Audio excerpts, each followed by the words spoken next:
প্ৰত্যেকটা সমষ্টি ৱাইজত আমি যিটো হিচাপ কৰিছোঁ আমি ৮০,০০০ৰ ওপৰত ভোট পাই আছে। ৪জন MCLA থকা ক্ষেত্ৰত আমি এই উপ নিৰ্বাচনত আমি কেনেকৈ হাৰিম? আপোনালোকে চাওক, এই গুমা সমষ্টিটো 100% আমি জিকি আছোঁ।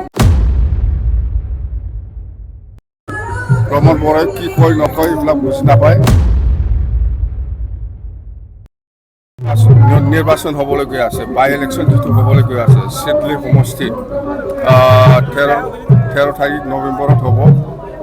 ইয়াত আমি স্পষ্ট কৈছোঁ, যোৱাকালিও আমাৰ BPF দলে অকলে খেলিব, কোনো দলৰ লগত মিত্ৰতা নকৰি পেলাই আমি উপ নিৰ্বাচনটো ইলেকশ্যন খেলিব।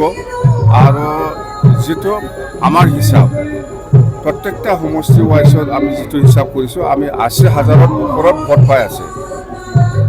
আমাৰ ইয়াত BTC সমষ্টি 5টা পৰিছে, চালাকাটি, কাজলগাঁও, নিচিমা, 14 নম্বৰ চিৰাং, 13 নম্বৰ চিৰাং।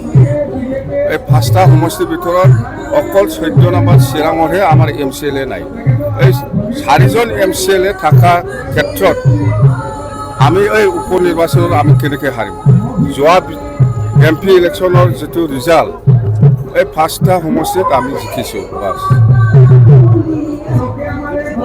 ইলেকশ্যনত আহি আছে, খুব সম্ভৱ আমি এপ্ৰিল মাহতে হোৱাৰ সম্ভাৱনাটো বেছি দেখিবলৈ পাইছোঁ। আমি যেনক BPF হিচাপে অকলে খেলিব BTC নিৰ্বাচনত এপ্ৰিল মাহত যিটো হ'ব, কাৰো লগত মিত্ৰতা নহয়। মুঠতে আমি আজিৰ দিনত 25টা তলত BPF দলে নাপায়, 25ৰ ওপৰত, সবচে কম হ'লেও 25টা, 25।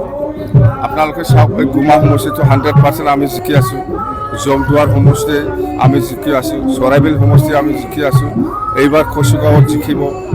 কোকৰাঝাৰত 12টা সমষ্টি আছে, কোকৰাঝাৰ ডিষ্ট্ৰিক্ট হিচাপে 12টাত আমি 11টা সমষ্টিত আমি জিকিম। 12টা সমষ্টিৰ ভিতৰত 11টা আমি জিকিমেই। বাই চান্স একটা হাৰিব পাৰে, চান্স আছে। সেইকাৰণে মই কাৰেক্ট কিবাটো হ'ল 11টা, 12টা সমষ্টিৰ ভিতৰত 11টা। এইবিলাক মই বুজি নাপায়, প্ৰমোদ বৰাই কি কয় নকয় এইবিলাক বুজি নাপায়।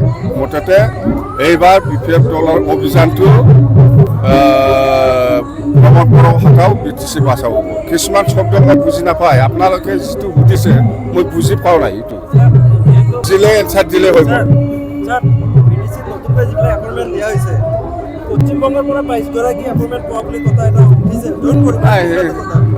সেইটো পশ্চিমবংগৰ পৰা পায় না কি পায় সেইটো আমাৰ পাৱাৰত নাই, আমি একো ক'ব